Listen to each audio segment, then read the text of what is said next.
Les échanges commerciaux entre le Mali et la Mauritanie se renforcent davantage. Les ministres des Transports des deux pays sont réunis pour développer le corridor Nouakchott-Bamako. La diffusion d'informations justes et équilibrées avant et au cours des élections générales et référendaires de 2012, c'est le but d'un séminaire à l'intention des journalistes. Le comité de l'égal accès aux médias d'État en est l'initiateur. 3100 tonnes de riz d'une valeur d'1,3 milliard de francs CFA, c'est le don que l'Algérie vient de faire au Mali. La signature de la convention s'est déroulée ce matin au ministère des Affaires étrangères. Nous sommes lundi 30 janvier, bonsoir et bienvenue à cette édition que nous débutons par ce communiqué du gouvernement de la République du Mali. Suite à l'attaque de la localité d'Aguelhok, région de Kidal, le mardi 24 janvier 2012 par des djihadistes d'AQMI, des éléments du MNLA et d'autres assaillants qui se sont livrés à des atrocités, le gouvernement de la République du Mali informe l'opinion nationale et internationale de sa décision de constituer une commission d'enquête. Cette commission d'enquête a pour mission de faire toute la lumière sur les événements survenus à Aguelhok et de saisir le cas échéant les juridictions nationales et les instances internationales compétentes. À cet effet, le gouvernement du Mali rassure les populations que toutes les dispositions seront prises. Le gouvernement du Mali salue le comportement héroïque et professionnel des forces armées de sécurité qui, au prix du sacrifice ultime, ont accompli leur mission de protection des populations. Le gouvernement de la République du Mali présente ses condoléances les plus attristées aux familles endeuillées et souhaite prompt rétablissement aux blessés. Koulouba, le 30 janvier 2012. Le ministre mauritanien de l'équipement et des transports a été reçu cet après-midi en audience par le président de la République.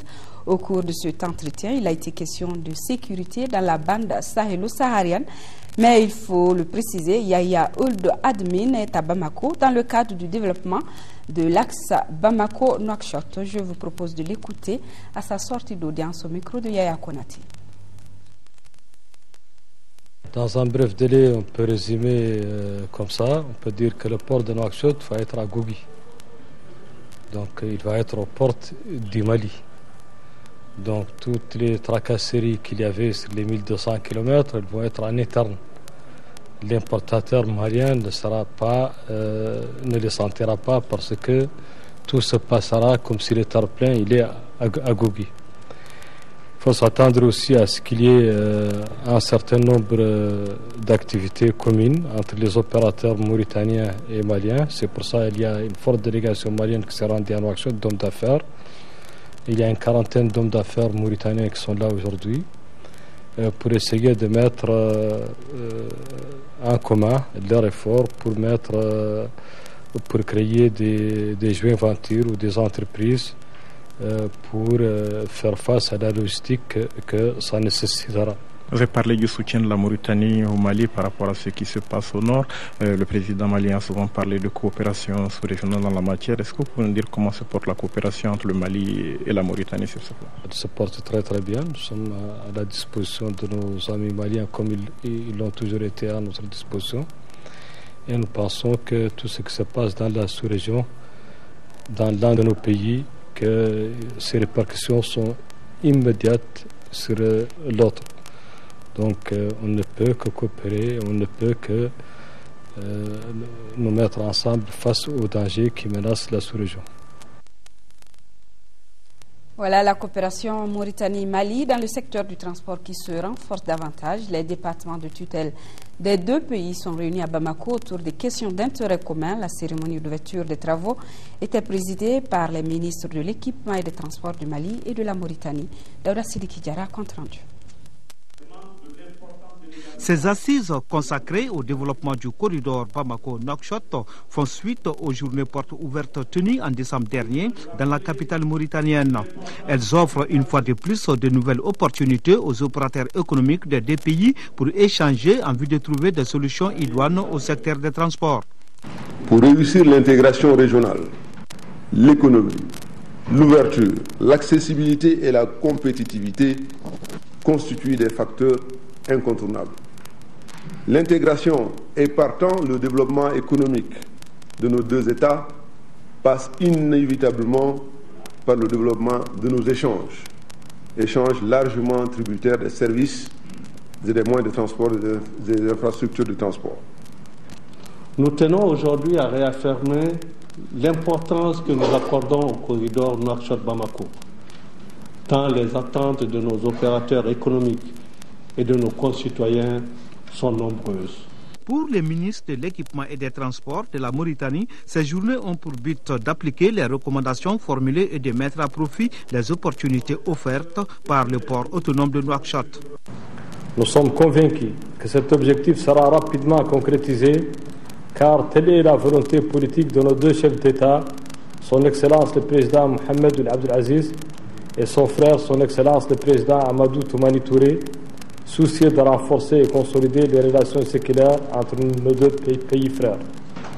L'importante délégation qui m'accompagne représente toutes les composantes de l'administration et du secteur privé.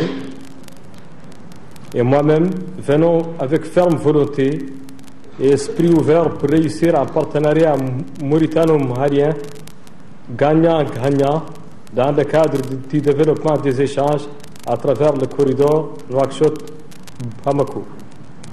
Maliens et Mauritaniens restent convaincus que la rencontre de Bamako permettra de dégager des voies et moyens pour venir à bout des difficultés au grand bonheur des opérateurs économiques de nos deux pays.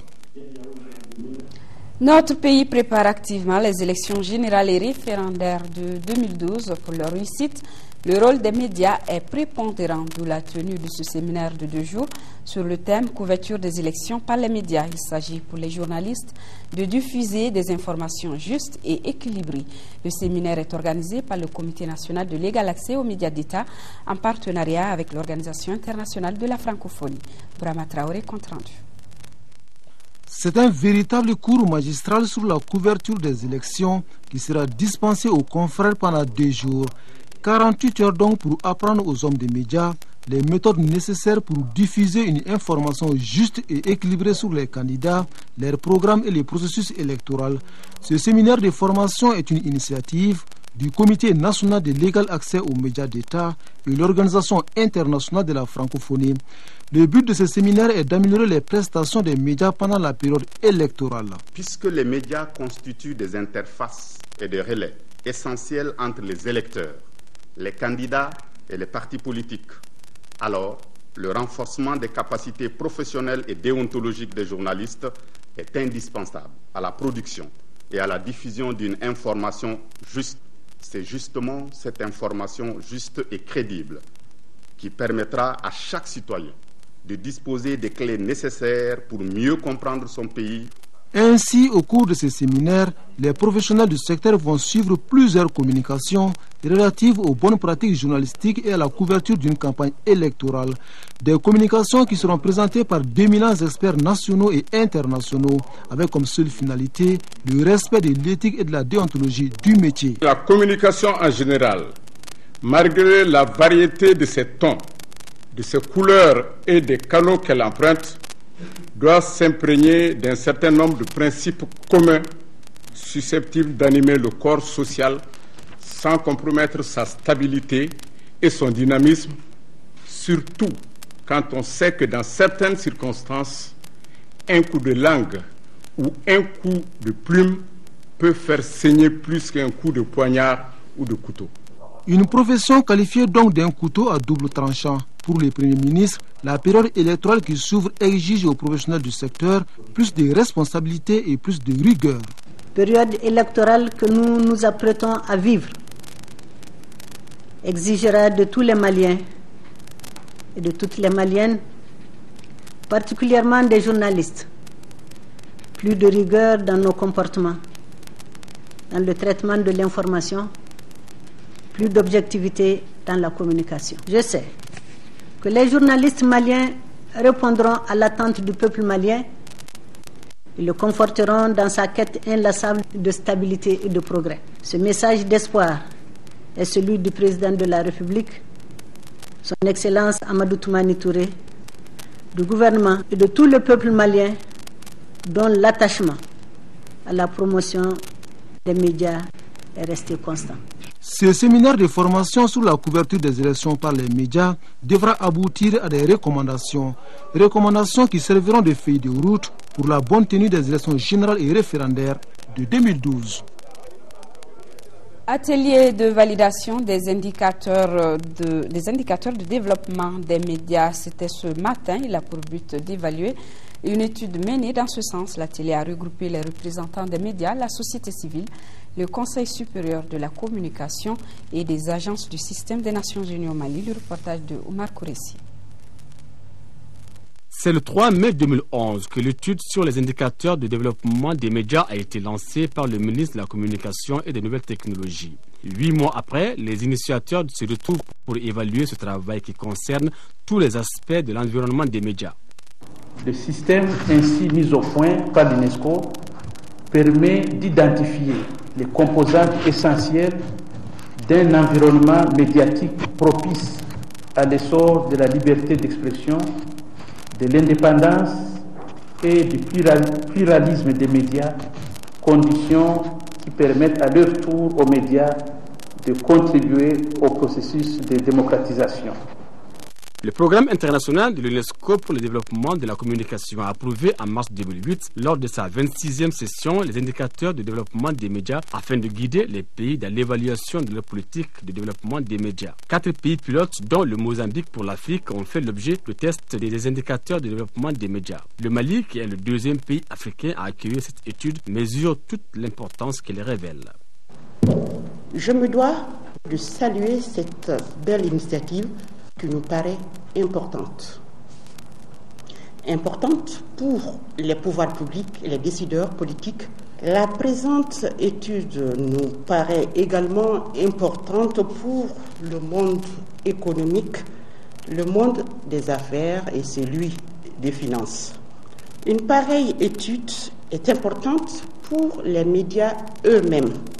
Toutefois, l'étude souligne quelques lacunes dans le domaine des médias au Mali. Il s'agit par exemple de l'inexistence d'écoles de formation en journalisme qui constitue une des grosses faiblesses de notre presse. Cependant, cette distorsion pourrait bientôt être un vieux souvenir. Je puis vous assurer que d'ici la fin du premier trimestre 2012, nous serons heureux de procéder au lancement de la conférence inaugurale de l'École internationale de journalisme et de communication du Mali. Cette école de formation, qui sera bientôt portée sous les fonds baptismaux, permettra d'élever le niveau de professionnalisme de la presse malienne. Car, comme tout autre métier, le journalisme et la communication sont des métiers qu'il faut apprendre et maîtriser. Rencontre ce matin entre le ministre de l'Administration territoriale et des collectivités locales et les médias. Il leur a fait le point des préparatifs des élections générales de 2012. Le général Koné a aussi rappelé les démarches effectuées et celles en cours d'exécution. Amadou Sankari était présent. Voilà les urnes. Ouais, il y a 2. Ce sont des spécimens de documents et de matériels électoraux que le ministre de l'Administration territoriale et des collectivités locales a présentés aux journalistes. Parmi ceux-ci, le modèle de bulletin unique, l'isoloir, la grande urne avec un couvercle bleu qui sera utilisé pour la présidentielle et le petit modèle pour le référendum. Cet exercice avait pour but de montrer à la presse, selon le ministre, que les préparatifs sont aujourd'hui à un tournant décisif. Les conditions réunies, c'est par rapport à la préparation des élections. Est-ce que le matériel est là? Est-ce que le matériel pourrait être au niveau des différentes zones, dans les temps? C'est ça, les conditions. Tous les marchés sont lancés, le matériel sera là, il sera disposé à l'intérieur comme à l'extérieur. C'est ça, pour moi, toutes les conditions sont réunies. Aucune condition ne nous empêche de faire ça. En ce qui concerne les urnes, 35 000 seront recherchées pour compléter le stock déjà existant. L'organisation des élections de 2012 va coûter à l'État plus de 30 milliards et demi de francs CFA. Au cours de cette conférence de presse, les questions relatives aux radiations, au vote par témoignage, au financement des partis politiques ou encore au coût des élections sont autant de sujets abordés par les journalistes. La radiation massive, ça ne sert à rien de mettre des gens dans un fichier qui ne votent pas. Parce que nous sommes dans une phase d'inscription automatique. Ça veut dire quoi? On prend les registres au niveau de la commune, on voit les noms de tous tout le monde qui est dans le registre, tous ceux qui ont plus de 18 ans, on les inscrit. Ça, c'est l'inscription automatique. Donc, cette inscription automatique nous a amené à un fichier qui est gonflé, une liste électorale gonflée. Raison pour laquelle nous avons estimé qu'il faut aller vers la réduction du fichier. Donc, enlever ceux effectivement qui n'existent pas. Pour réussir ces élections, le gouvernement a élaboré un plan de communication qui intègre tous les éléments.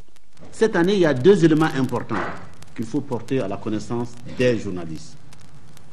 Au niveau de la commission qui siège, qui est présidée par Madame le Premier ministre, pour la première fois, le Conseil supérieur de la communication, le Comité national de l'égal accès aux médias d'État participent à ces travaux-là.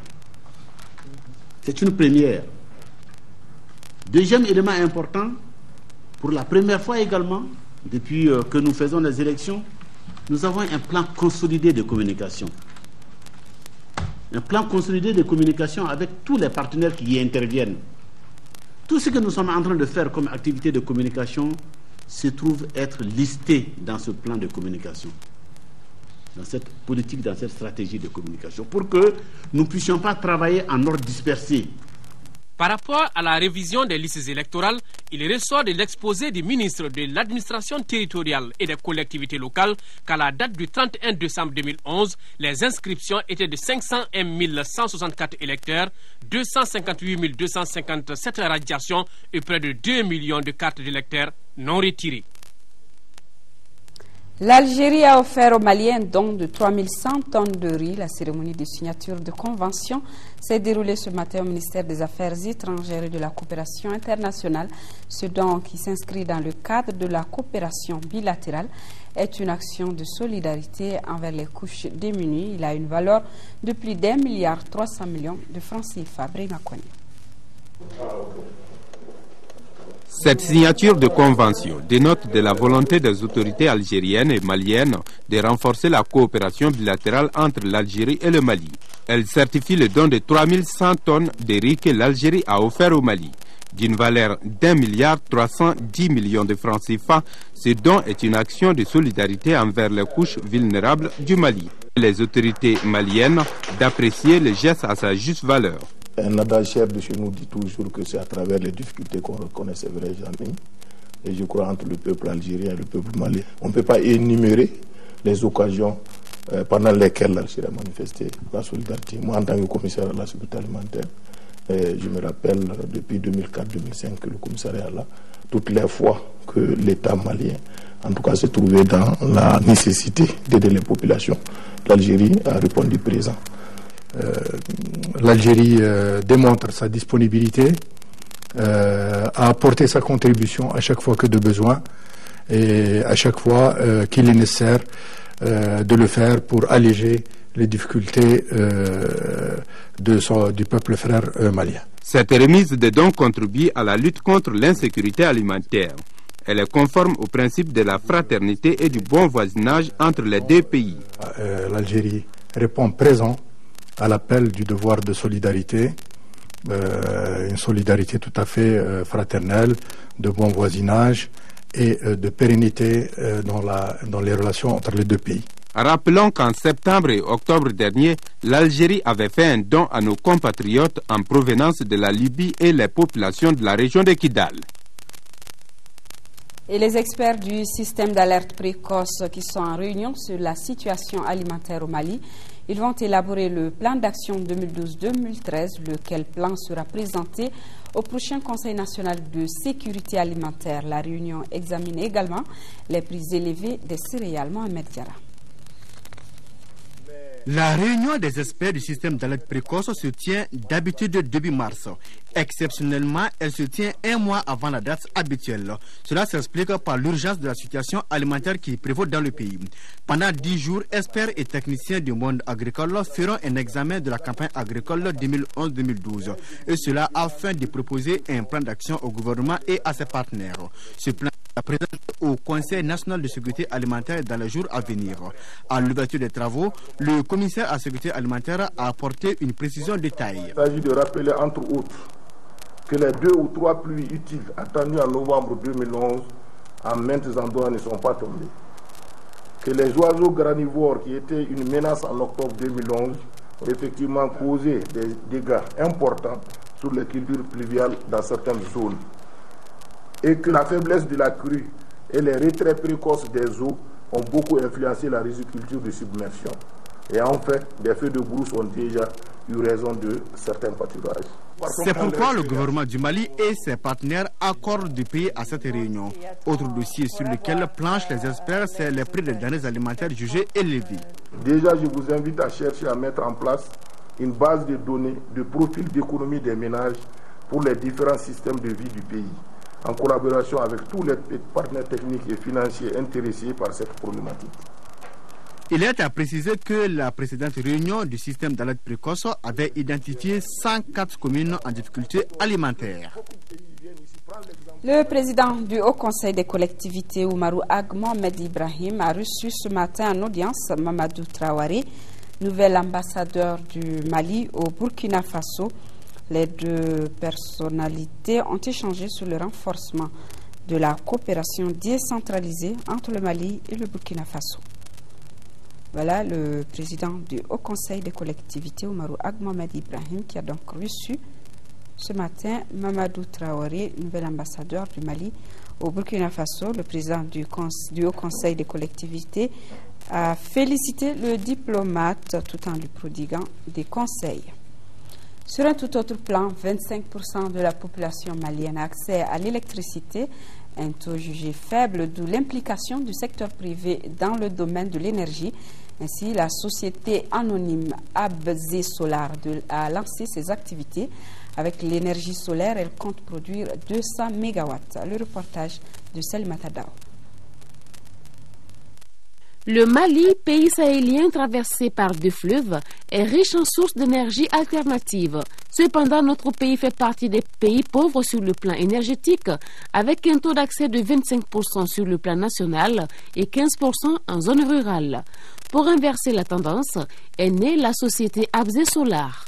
En produisant de l'énergie solaire, Abzé Solar va donner de la lumière à certaines de nos populations qui vivent encore dans l'obscurité. En milieu rural, il n'y a pas assez d'électricité, il n'y a pas d'énergie pour ainsi dire, il n'y a pas d'éclairage. Donc Abzé Solar va mettre en place des coopératives d'électricité en partenariat avec les collectivités territoriales, les énergies renouvelables. Vraiment, c'est la pierre angulaire, c'est ce qui va permettre le développement des personnes et il faut vraiment aller vers ce type d'innovation. Pour s'éclairer.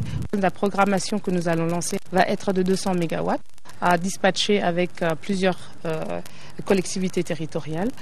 Le premier responsable des collectivités territoriales a salué cette initiative qui vise à mettre à la disposition des populations de l'énergie renouvelable accessible à tous. Puisse votre bel exemple inspirer d'autres partenaires à l'effet de favoriser l'essor économique, social et culturel de nos collectivités. Selon le ministre de l'Énergie et de l'Eau, le Mali dépense chaque année 80 milliards de francs CFA pour l'importation de carburant nécessaire à la production de l'énergie. L'investissement du secteur privé dans ce domaine est donc dans l'intérêt du gouvernement. Le gouvernement de la République du Mali a consenti une série de mesures incitatives de nature fiscale. Ces mesures ont été confirmées et amplifiées récemment suite à un décret qui a été adopté à l'expiration du décret antérieur. Par ces diverses réformes, mesdames et messieurs, le gouvernement entend entre autres créer les conditions propices à l'implication du secteur privé dans la diffusion des énergies renouvelables et faciliter ce faisant l'accès de nos chères populations aux équipements y afférents. Abzé Solar va produire de l'énergie solaire pour les populations maliennes avec les produits de la marque Mamalight de l'Agence européenne de co-développement qui est son partenaire. Soucieuse du renforcement de la démocratie, une jeune association dénommée Mouvement pour la consolidation de la démocratie a été créée. Elle vient de lancer ses activités. C'était au CICB. Le compte rendu avec Nando Dambélé.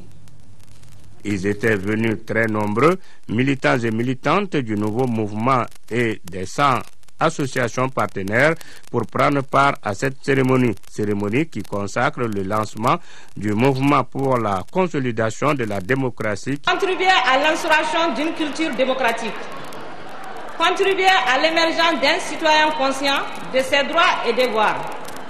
Contribuer à l'amélioration du taux de participation aux élections.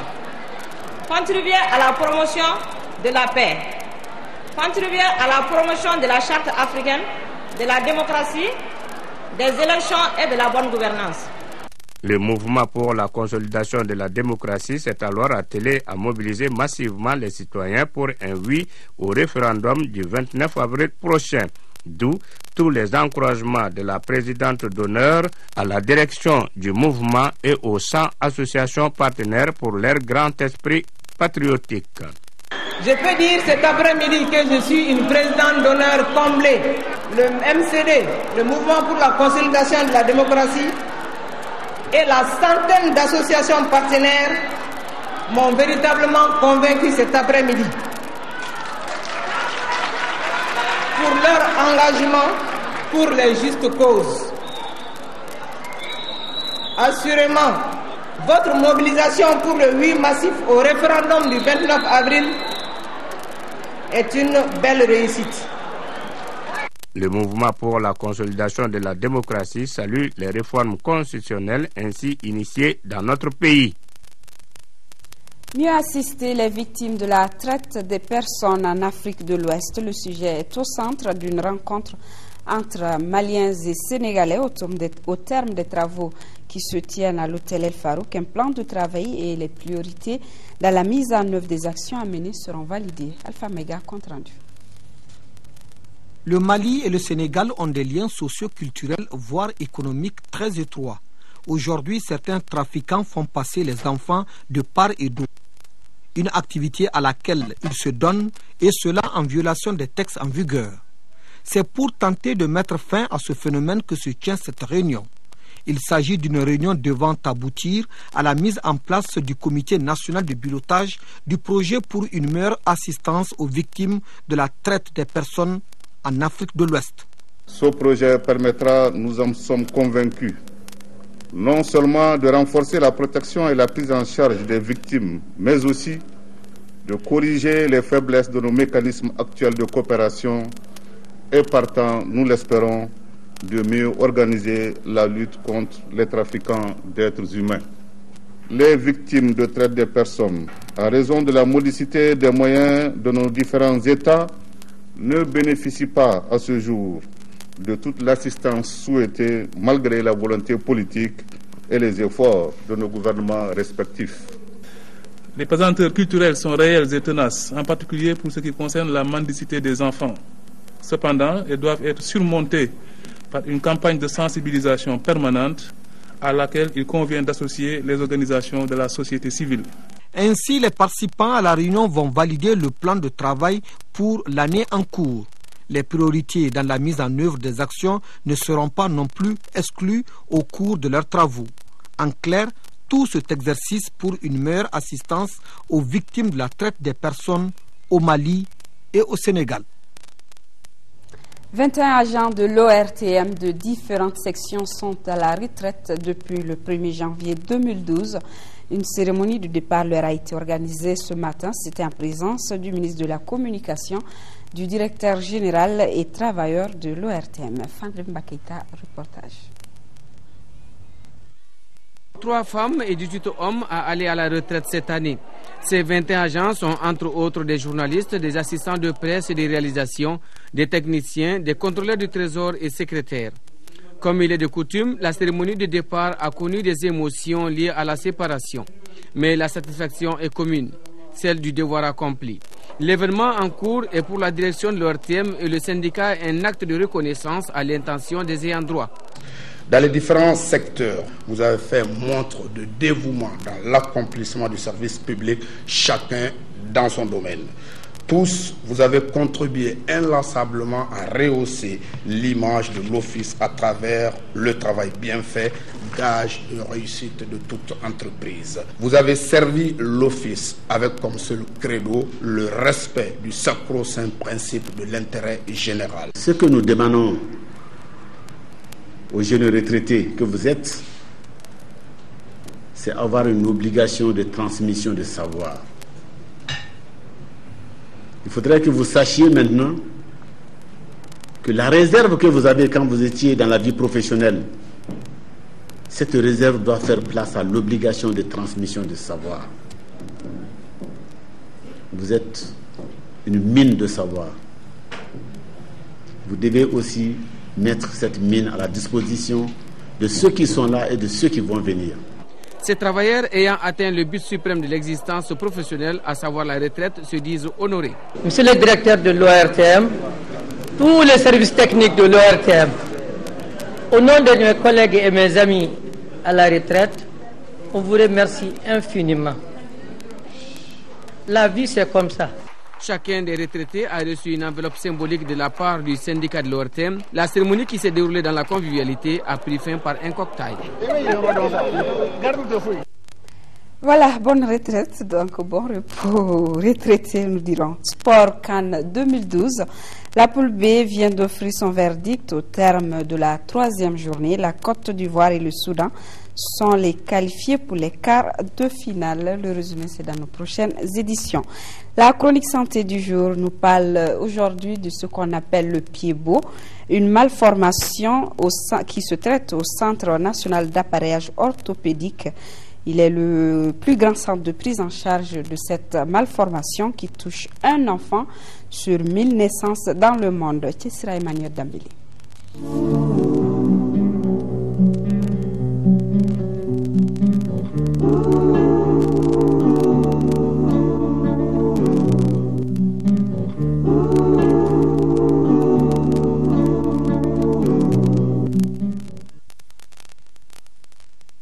Le pied beau est une pathologie qui affecte les pieds de l'enfant en les déformant. Il retourne l'avant-pied à l'intérieur, tire le talon vers le haut et rend le déplacement de l'enfant très difficile. Cette malformation peut être contractée dans le sein de la mère comme elle peut survenir après la naissance, mais les causes de certains cas de pied beau ne sont pas déterminées. Si nous revenons un peu dans le cadre du pied beau idiopathique, on pense peut-être que c'est des enfants qui auraient un malpositionnement du pied dans l'utérus au cours du développement de la grossesse.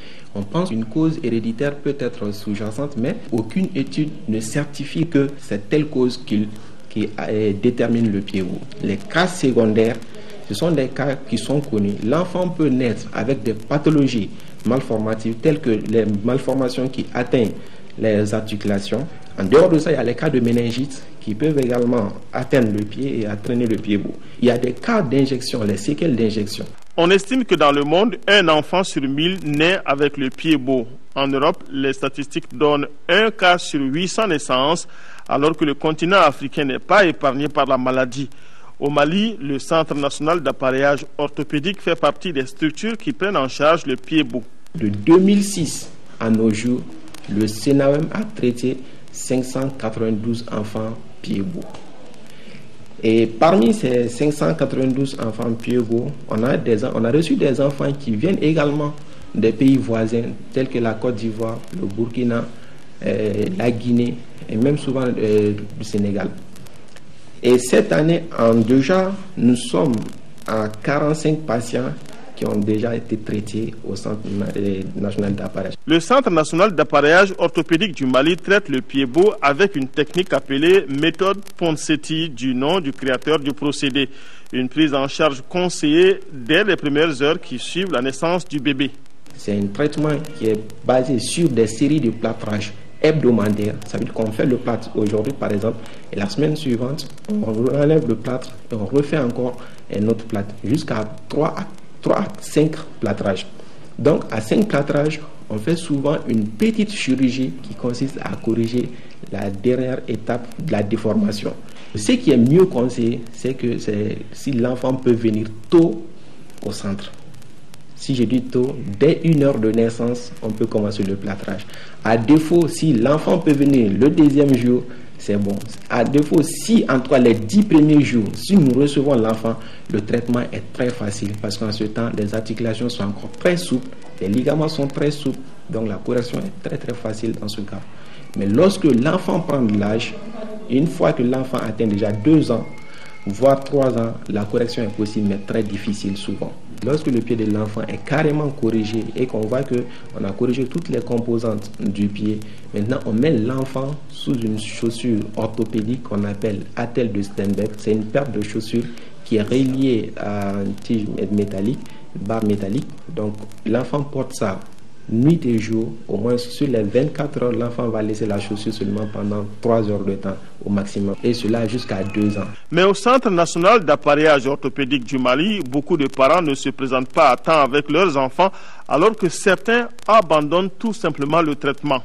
En général, c'est des gens des régionaux ou bien des gens qui viennent de la brousse. Donc quand ils viennent, on les fait loger ici. Quand ils font 1 mois, 2 mois, ils disent on veut aller à la maison.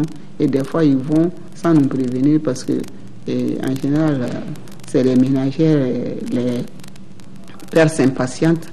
Donc, ils abandonnent les traitements. Ils reviennent 1 an ou bien 2 ans après avec les enfants. Donc, on est obligé de reprendre le traitement à zéro. Il y a des parents aussi qui mettent mal les attelles Steinbeck parce qu'ils mettent 2 jours sur 3 dans la semaine, donc ça se pose des problèmes. Parce que quand l'enfant crie, il y a les grands-mères qui disent, ou bien les pères qui disent d'enlever les chaussures, ça cause des préjudices à l'enfant. Alors que quand l'enfant ne porte pas ses appels, le traitement est voué à l'échec. Ici, la prise en charge est gratuite grâce au financement de partenaires comme Doctors for Disabled d'Autriche, l'association des personnes handicapées et Handicap International qui se retire progressivement avec le risque pour les patients de se prendre en charge un jour. L'échec du traitement revient plus cher en termes de temps et de finances. Et comme pour les cas des enfants de 6 ans, la reprise du traitement nécessite la grande chirurgie et l'association de la rééducation pour donner à l'enfant des pieds plus souples et plus stables.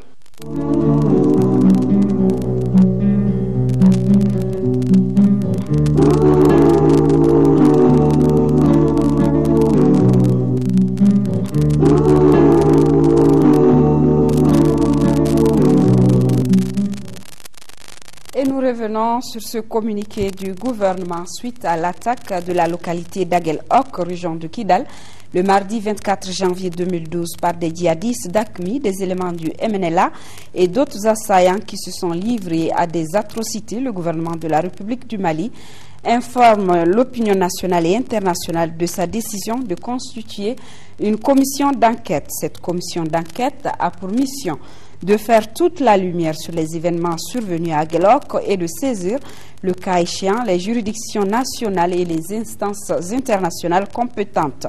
À cet effet, le gouvernement du Mali rassure les populations que toutes les dispositions seront prises. Le gouvernement du Mali salue le comportement héroïque et professionnel des forces armées et de sécurité qui, au prix du sacrifice ultime, ont accompli leur mission de protection des populations. Le gouvernement de la République du Mali présente ses condoléances les plus attristées aux familles endeuillées et souhaite prompt rétablissement aux blessés. Koulouba, le 30 janvier 2012.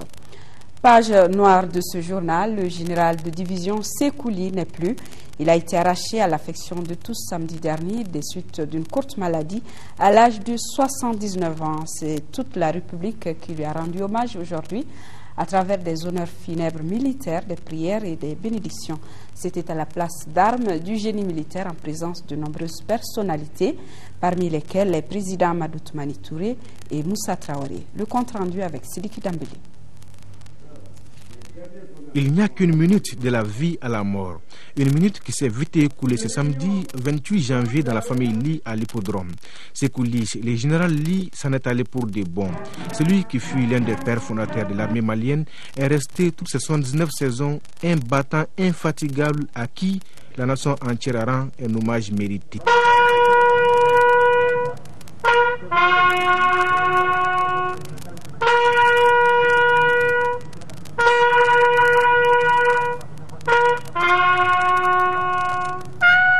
Incorporé dans l'armée le 16 mars 1953, nommé caporal une année plus tard, Sékou Ly gravira le grade de sous-officier en accomplissant ses séjours à Dakar, à Alger et en France.